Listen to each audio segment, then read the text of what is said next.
Hello, what is going on, YouTube fam? What is poppin'? This is your boy J Money here, bringing you guys that Madolche deck profile that I promised you. This deck I went X1 with. I lost only to a fan of my Burning Abyss, but I did beat Shadow Boat. I beat Tri-Brigade.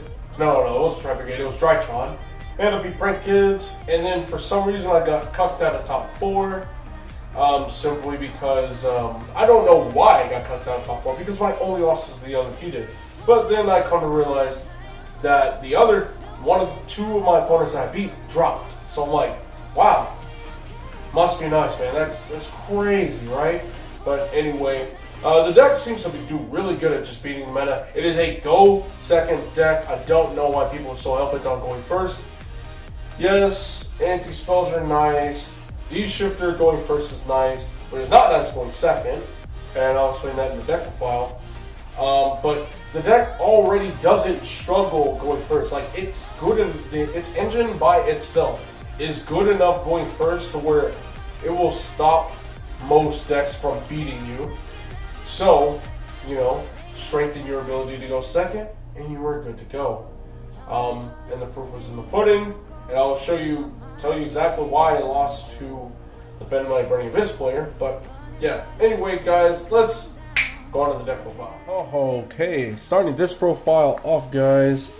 Triple Madolche, obvious, especially with Salon, best normal summon of the deck. I mean, it's the only real normal summon outside of Angeli, obviously.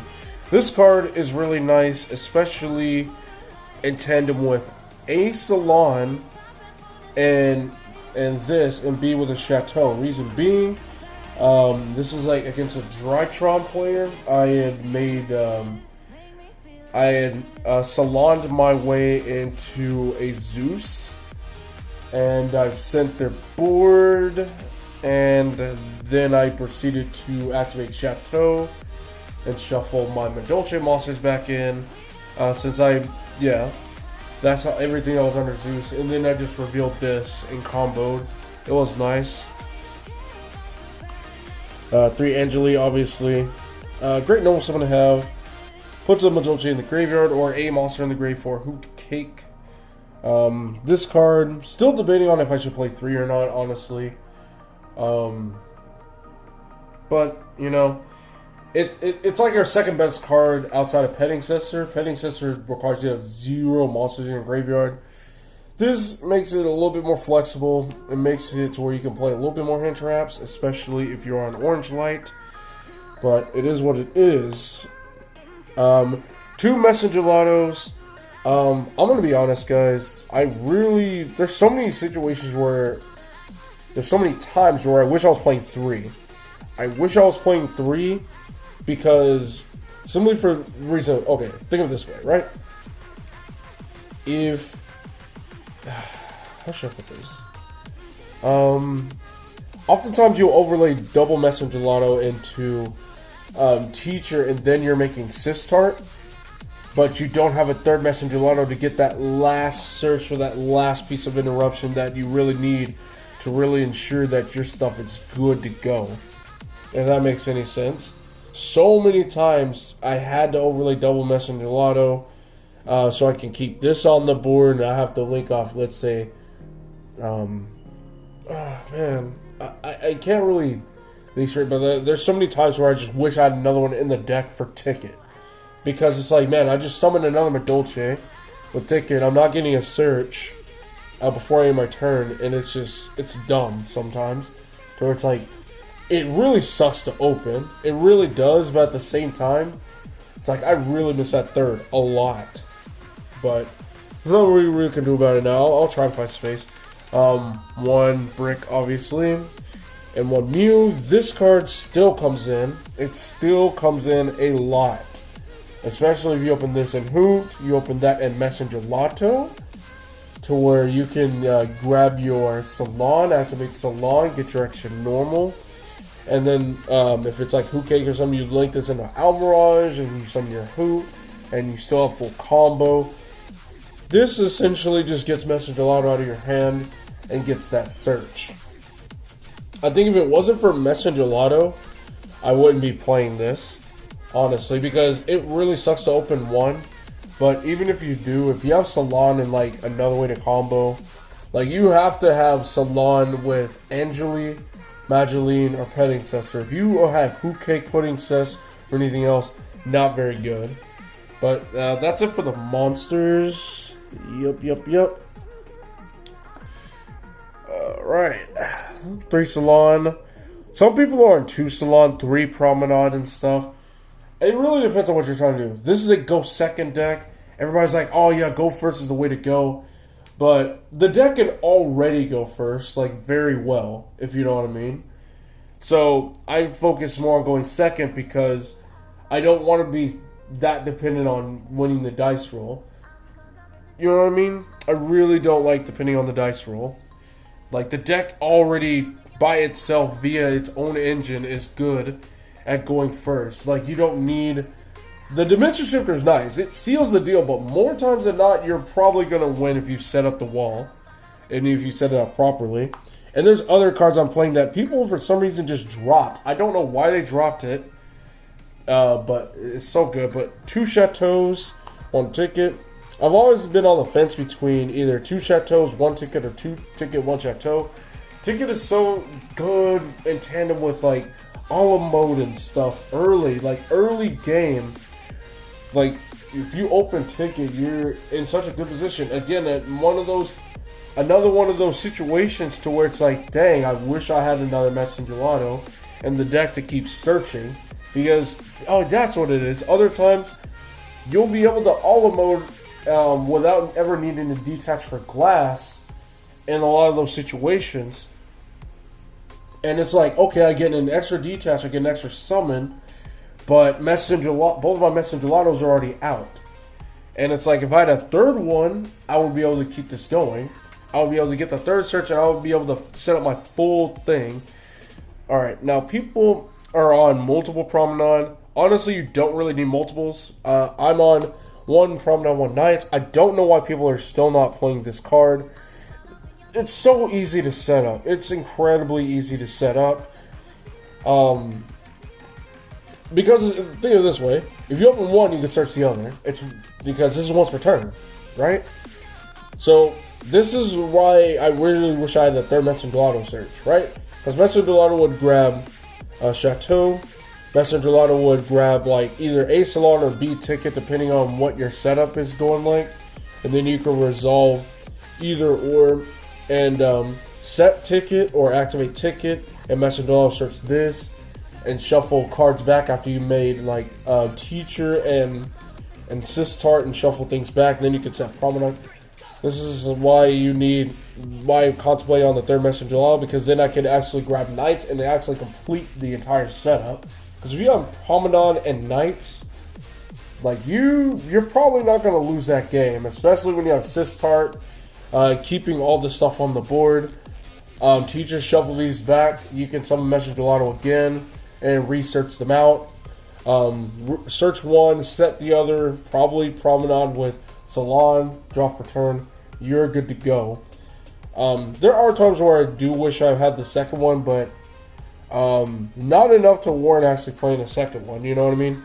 Like the only times I wish I had a second Promenade is if I couldn't get access to Pudding Cess, and I wish I had like a Foolish Burial Goods, the Foolishness, and banish it to equip or to attach a Pudding Cess from the deck. Like, that's it. Other than that, after I Promenade, I'll typically just end up shuffling it back with either Tiramisu on the following turn or Teacher that same turn and just reset it. So it's like, it's recyclable with the monsters. You really don't need a second one. But Knights, on the other hand, being able to negate a monster and rip a card out of the hand, I did it so many times against Drytrons, against Shaddoll Invoked. Like, this is my matchups. I played Shaddoll Invoked, Drytron, Prank Kids, and it was like a Phantom Knight Burning Abyss deck. I got knocked out of top 4, weirdly enough, considering my only loss was to the Phantom Knight Burning Abyss deck, and it was the undefeated. And for some reason, I got knocked out of top 4 still. Weird, but alright. But every other meta deck I just beat. So, it was nice to see that the only deck I lost to was Rogue. That's it for Madolche stuff. Now next for the support cards. 3 Orange Light. This card is awesome because it's not once per turn. And you want to try so hard not to use this on your turn when you're trying to combo. Because the one thing you really want to do... Okay, so if you can't summon the 3rd Veteran Dog, I'll just go ticket and I'll just add. I'll add like an Angeli, right? I'll add Angeli. Orange Light, discard that and Angeli. Teacher can grab Orange Light and Angeli back to hand so you can Orange Light again. So Dry Charge isn't the only deck that can enable you to double Orange Light your opponent. This deck can do it as well. Double Orange Light is nice.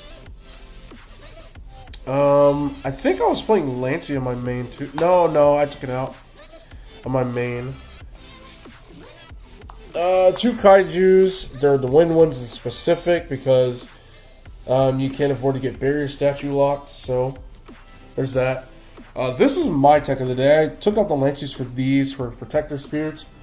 I misread this card heavily. I thought this card would trigger if an effect of a fairy in general is activated, meaning I activate Petting Censor in hand, and that's what allows this card to be live. Special effect Petting Censor, someone from deck chain link 2 to special. That's how I thought it worked, but unfortunately with this card you can only trigger it if a fairy monster you control being on the field is activated. So you cannot chain block Petting Censor with this card, and it is highly unfortunate. But it is another fairy monster you can discard with Orange Light. It is still a fairy that you can put on the board. If you're, I guess, on Angeli. If you Angeli in the Petting Censor, then you can chain block it still, and you can just remove a card. I've summoned this. I mean, it's a beat stick. It just banishes a card. It works. But I will be removing this from the deck since it doesn't work the way I want it to. It will be replaced with something else. Now, on the spells, 2 Prosperities and 1 Extra. I don't have a 3rd and 1. Every time I saw this, I got screwed. I got royally screwed with this card because every time I activated this, I somehow managed to banish all 3 of like a card against. In fact, one of the reasons why I lost against Spend My Burning Abyss was because of this card. I banished all 3 chocolate owl modes, and because of that I couldn't combo at all. And I'm like, it's so rare to banish all 3 copies of a card, so rare. And I did it twice. The first time I banished 3 teachers, I banished all 3 teachers, and I'm like, what is going on? No, actually no, it wasn't a teacher. It was against a Drytron player. I banished all 3 Tiramisus. I'm like, oh shit, what am I gonna do? What am I gonna do? I don't have any Tiramisus to shuffle cards back. This is bad. But I still beat him. So, but just this is so rare. It happened twice. But this card, Prosperity. Every time I saw this card, it was so insane. Like, I never had a problem having combo, right? But this card ensured that I essentially would not get nibbed. I wouldn't get Droll unlocked. Because every time I revealed 6 cards, there was always a Triple T, a Call by the Grave, Orange Light, and I just grabbed that instead. I always just grabbed them.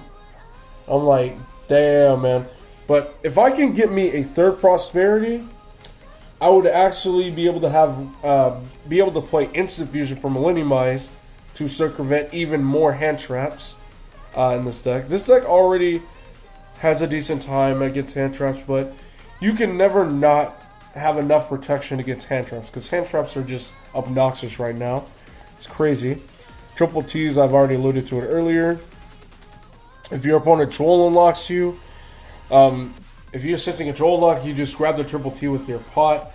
And if they do draw you, you just look at their hand and just get rid of the best card. Like, simple as that. Yeah. 1 call by. This card cannot come back to 3 any sooner. Hand traps are absolutely obnoxious right now. People are playing so many. It's insane how many hand traps people are on. It's ridiculous. It's honestly kind of suffocating to where it's like you can't really play too much because it's like your opponent always has like 2 in hand bare minimum, like 3 on a good day, and it's just like, man, can this please come back to 3? Like, I'm tired of getting Joel unlocked. I'm tired of getting Lancia all over the place. This card is cool, but it doesn't stop Lancia and Troll, and I want to stop those cards from resolving at all costs, at all times.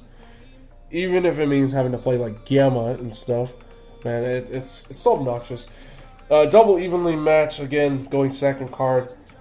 This is more against like back row stuff, like Shadal Invoked. This kind of forces stuff open with like Prank Kids and stuff. Tri Brigade, they set a lot of cards. They set Imprims, Anti-Spells, Orders, Revolt.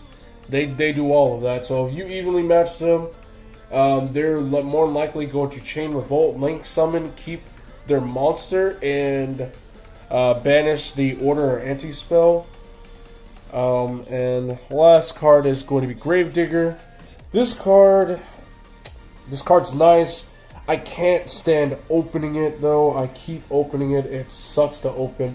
But if you have combo and your opponent doesn't have noob, you can just set this card, and it's nice. And it's like, oh damn, I didn't think you actually opened it. I'm like, yeah, I open this all the time. But crazy thing about this, I don't know why people are on 2.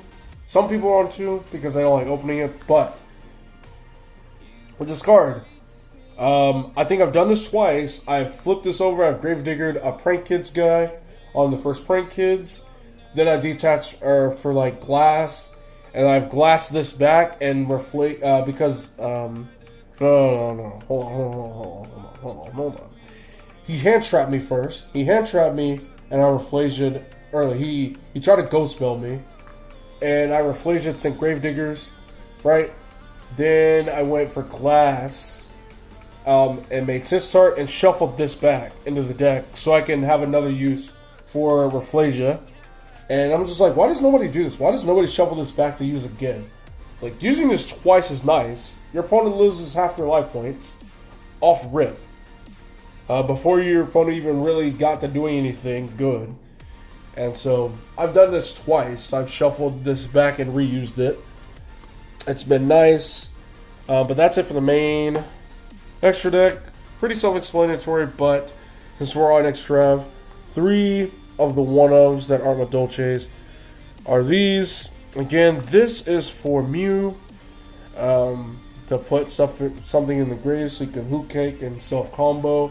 I wanted to do this once. I tried to go and do this a second time, but I got stopped. But this card is low-key nice if you have Chateau and Pet Ancestor in your hand, so you can continue to combo anyway. I like Zeus. Like past turn 1, I don't think there's a place for it. Simply because you have Tiramasu's is just a much better card.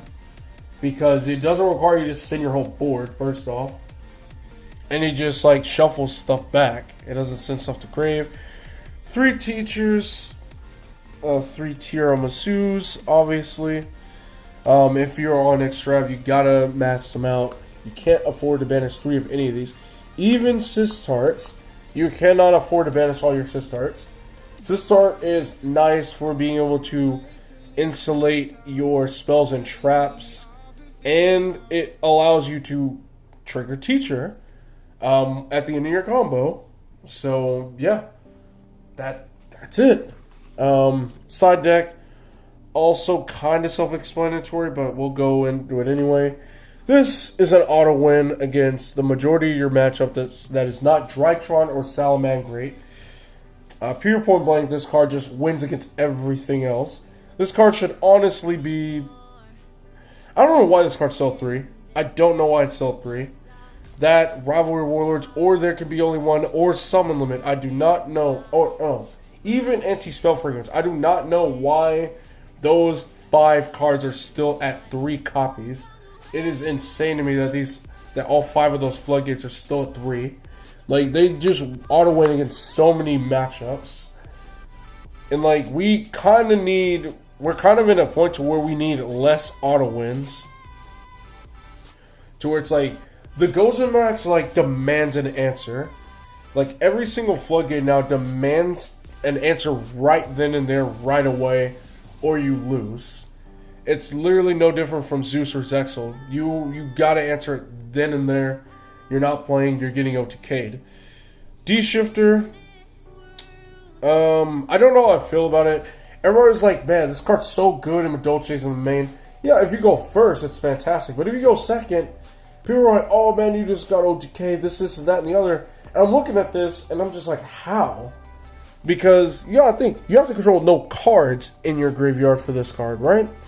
So, let's say my opponent goes first, I drop this, yeah, I end their turn, but I'm not really doing much of anything either. I have to open either Angeli or Hookcake, or Salon and Mageline to be able to do anything, right? Like, if I Hookcake, I have two options. I either A, summon Messenger Gelato and search a card, right? Maybe for like the follow-up turn. Or I summon Petting and summon Pudding Cess. But there's no way I'm going to be able to put a Madolche in the grave because I'm still under this card. So, if you don't have any way to put any Madolche in the graveyard, how do you have combo? Like, there's no way you have combo. If you do not have a Madolche in your graveyard, you cannot resolve Chocolate. If you cannot resolve Chocolate, you cannot put the number of monsters on the board to actually put game on board. So, my question to you Madolche players is, how do you combo under this card going second unless, like, without your hand just being absolutely insane? Like, I'm saying you have to have, like, some crazy stuff. You have to have already opened Chateau, maybe Salon, and Mageline for this stuff, man. That's what I'm saying. Without Madolche in your grave, you can't really do too much in terms of putting game on board unless your hand is insane. But when I do see this card, it's nice. Like, yeah, you shut down your opponent, but you're also not doing anything. You're not really doing much yourself. So I really don't know how I feel about Shifter. This card, really nice. Probably should main deck this over some other cards like the Protector Spirit or Evenly Match or something. Because you really don't care to OTK anymore. You just want to clear your opponent's board and set up your own board, and you will just win. This card, two of these cards. This card's nice. I prefer this over Twisters and Feather Duster because everything you really care to stop are all quick effects. They're all chainable. Let's see. Like, Duster doesn't stop Revolt, nor does this, but, like I understand Duster's a good card, but Duster loses to Schism, it loses to Anti-Spell, it loses to Order, it loses to Pandemonium. Like, there's so many cards it loses to that this does not. This simply just beats them all. So, Two Forbidden Chalice. This was also nice when I saw it. Yeah, it's just a generic side of two auto-win cards being Shifter and Ghost Match, but, you know, it is what it is. That's it for me for the deck profile, guys. Yeah. Alright, guys, that's it. That's the deck profile. Going second, not too bad, not too shabby. Again, deck does not struggle going first at all. It has many ways to combo and even insulate its own plays with Triple T, Orange Light, Called by the Grave, soon to be Instant Fusion Millenniumize when I can get my Third Prosperity. So that will be even more ways to circumvent hand traps and stuff like that. And Millenniumize is also a tool that can mess with your opponent's interruptions if they went first. So what do you guys think? You think it's pretty solid? Again, also tell me, how can you combo going second under a Dimensional Shifter? Because it doesn't make sense how you have combo and OTK when you still cannot put a Madolche monster in your graveyard. And so you're stuck with Hookcake and Message or Petting Pudding. And it's like, okay, you can make Teacher. You can't really do much after that because if you detach for Teacher, guess what? The material gets banished. You can make Tiramisu, but you have no Madolche cards in your graveyard because you still don't have a graveyard. So what does that leave? Alamo? You don't have a Madolche in your graveyard to return. Like, how is that combo? Please let me know. Anyway, guys, that's it for me. Thank you guys so much for watching. This is J Money, and I am signing out. Won't you make up your mind? 'Cause I'm getting tired of overthinking every move you make, and I can help you decide who you're loving now, and how I'm not quite there somehow.